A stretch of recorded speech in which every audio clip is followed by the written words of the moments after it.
live life to its fullest. Be yourself, love yourself, give yourself the most credence that you can, and never have a breakup with yourself in life.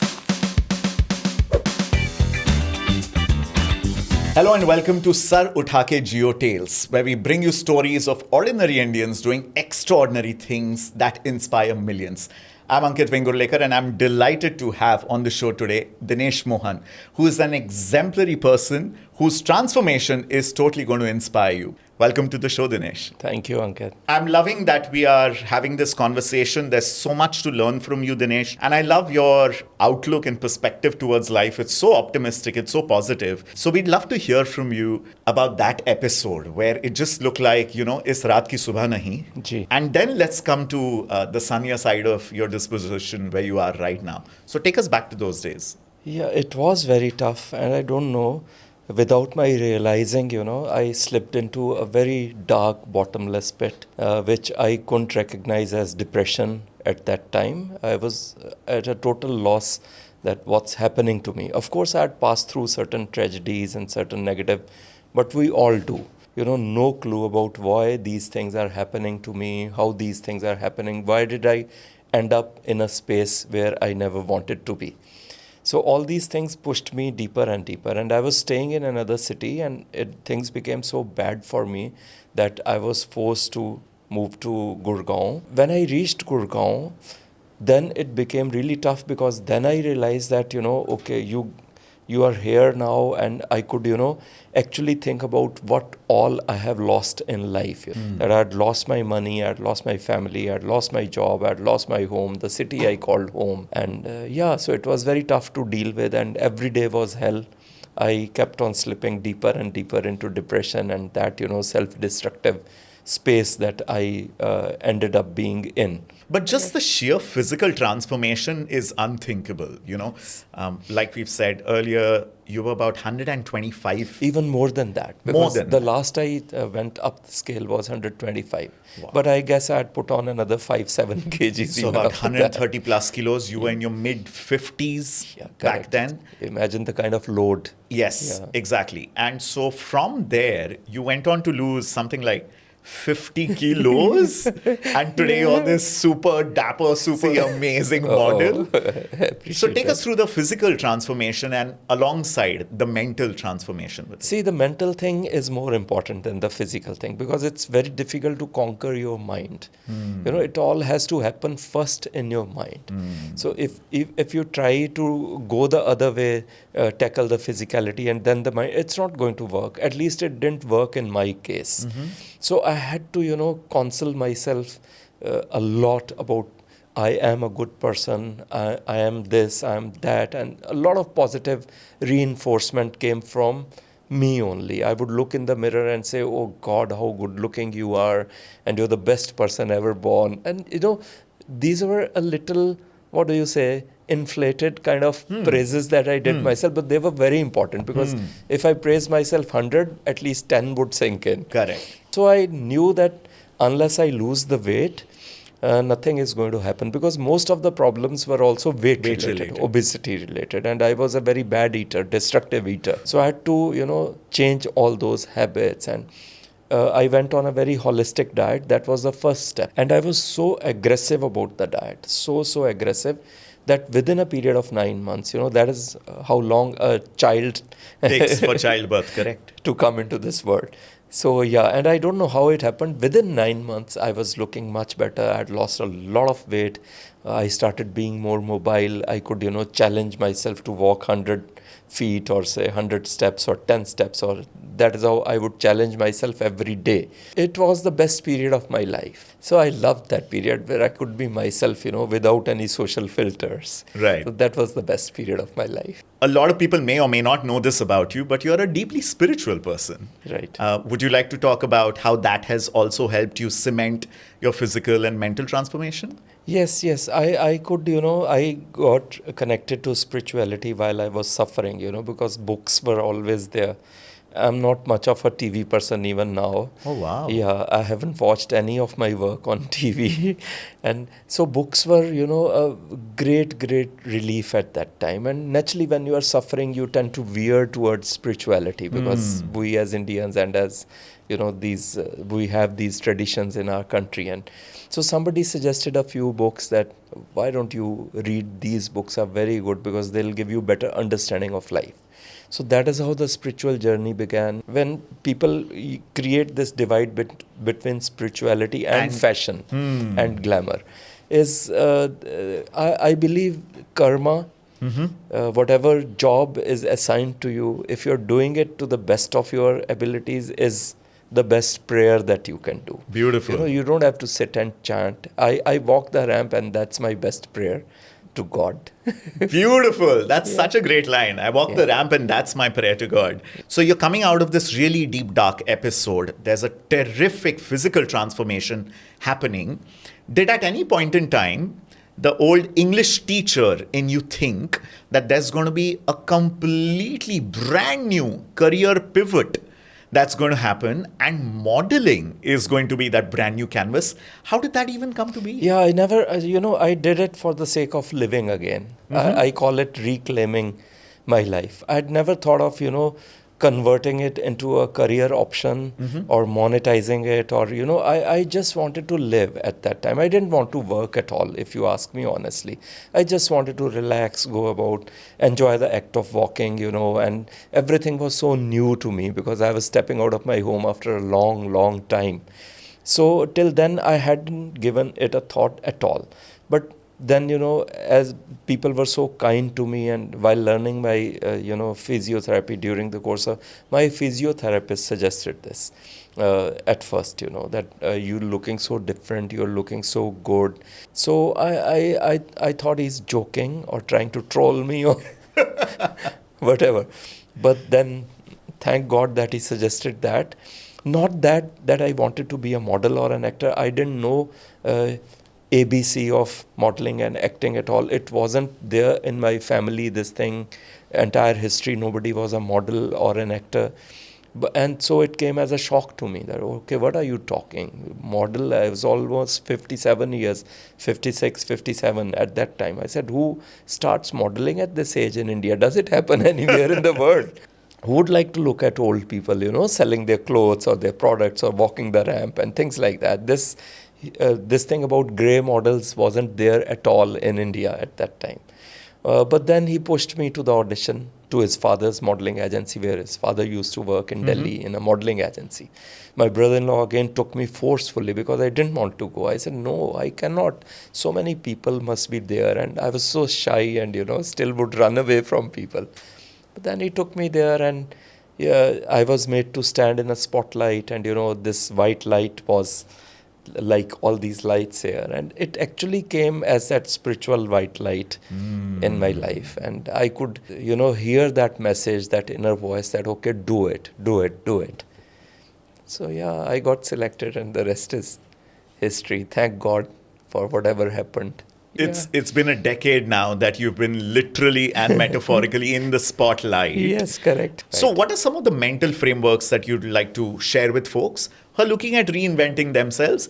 And what should others who are looking at, people with gray hair from a very ageist mindset, what should they do instead? Yeah, see, Ankit, again, it's not only about our country. This thing, age shaming is very widespread. Globally. And wherever people want to suppress a certain section of people, so they find different ways of doing that. So there's bullying, there's harassment, and there's oppression, and there's name calling. This shaming. Yeah, everything. So age shaming is a huge reality. I very, very proudly call myself the sunset man, that in the evening of life, I wrote a new story. Wow. But then, when this story reaches far and wide, there are many people who don't like... I don't call myself old at all, but people don't like old people to be, shining and, achieving something which they have been trying to achieve, but they are not able to achieve. I don't mean materialistically, but mentally. Mentally, they are not able to cope with the fact that they are beyond 30, they are beyond 40, and that's like death to such people. अब तू 30 की हो गई, aunty बन जाएगी, अब तू 40 का हो गया, अब तो तू अंकल हो गया, and all that. And I have never understood this lingo. You know, you are living till the time you are living, and nothing changes. Trust me, everybody is going to come to my age, though not as handsomely as I have come to this age. Touche. So, financially, how are you faring during the difficult phase? And how did you come out of that? If you could talk about that, Dinesh. Yes, because I was also broke while I was, mentally and physically broke. So I was also financially broke. So I could understand it at that point only, while I was trying to rebuild myself, that money is very important. So I could understand at that time the importance of money, because as you rightly said, there were treatments and medical expenses and things like that, and that was a huge burden on my already very weak this thing. But then so I very long back I planned to save. What mental framework would you suggest, or even a financial framework for discipline, would you suggest for these people who are considering that career pivot maybe? See, the way things happened in my life, I could only realize one thing, that unless you dive, you'll never know how cold or how deep the waters are. Wow. So having said that, but of course one should have a financial stable platform in one's life and then try for something new, because by the time you hit your mid-age, you have responsibilities and you have responsibilities towards yourself, because so a financial planning is very, very important. Then be as daring as you want to be, but have that backing with you. And I belong to a very middle class family. My parents were educationists, and my father did a lot of financial planning. That's how my mom at the age of 97 is enjoying her life. Wow. Because there are a lot of dividends, and he invested a lot in the market schemes and things like that. And so she is very well off today, and I could understand this, that I have to plan something, even if I'm not able to work every day, but the money should keep growing in itself. That's incredible. Yeah. The other sort of extreme that we see in today's day and age is people only focusing on making money at a huge cost to their physical, mental, spiritual well-being. Right. We're seeing burnt out people in their 20s, 30s, 40s all around us. What do you have to say to them? See, I'm not a sage myself. Even I tend to do that at times, and that's okay. As human beings, we have these Sometimes we get carried away. Yeah, bouts and it's stages of life. But yeah, health, of course, sooner or later everyone is going to realize that health is the most important thing. You can conk off any second, having loads of money, which will be of no use to you then.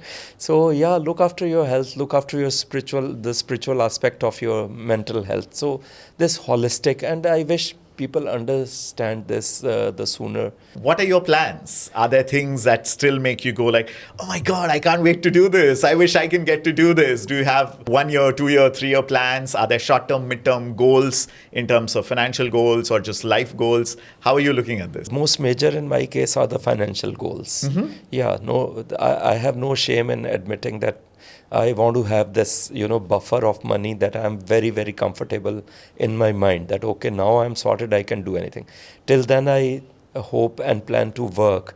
But work in itself gives me a lot of satisfaction. So, I became this model, and then there were Bollywood movies and South movies and things like that. And then I thought of, how long can I act or travel or go on like that. So I came up with my own modeling agency, my own grooming school, and then later on my own garment vertical. I don't much believe in planning too much aggressively about my work, this thing. But about my life, I plan aggressively. I wish to be happier and more joyful in the future. What would you like to leave in terms of pearls of wisdom with someone who are, for whatever reason, finding themselves in some of the low patches that life offers us sometimes? Yes. What would you like to share with them in terms of navigating this difficult patch and looking forward to a brighter tomorrow? You lead your life the way you want to lead your life, but please live it. Please live it. to the fullest. It's not just existing, it's living. At the end of the day or at the end of life, you should be able to enjoy the kind of things that you did, and not regret and not be frustrated. You've spoken about how your brother-in-law and other family members played such a critical role in, so to say, your recovery or reclaiming your life. What is the one critical piece of advice that really empowered you to take action? Again, my brother-in-law, he said, don't die before you die. Yeah, so start living again. You are such an intelligent man. Just get up and get going. Don't die before you die. Beautiful, very powerful. Dinesh, such motivating story.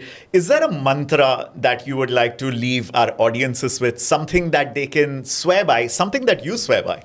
Yes, my mantra is, live life to its fullest.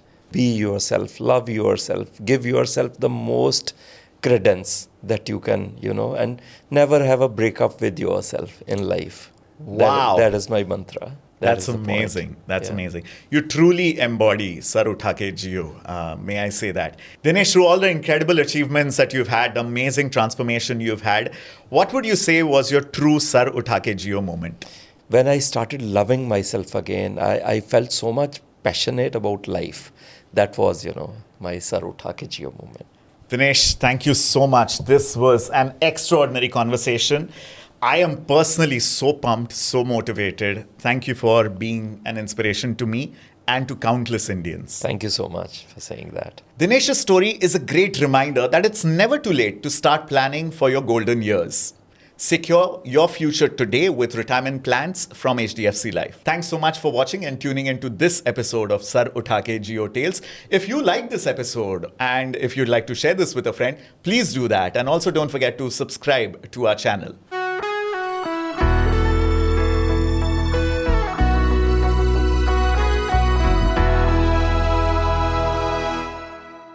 Have you tried the vada pav yet? What are you talking about? Wait, what? No. You're talking to a supermodel, baby. Oh my God, so you don't eat What is vada pav? vada pav? Dude, okay. So cutting chai and vada pav is a strict Mumbai love diet that. Yeah, sure. that all supermodels should try. Okay. It's worth it. Yeah, yes. I think you should Good totally plan. try it. Good plan.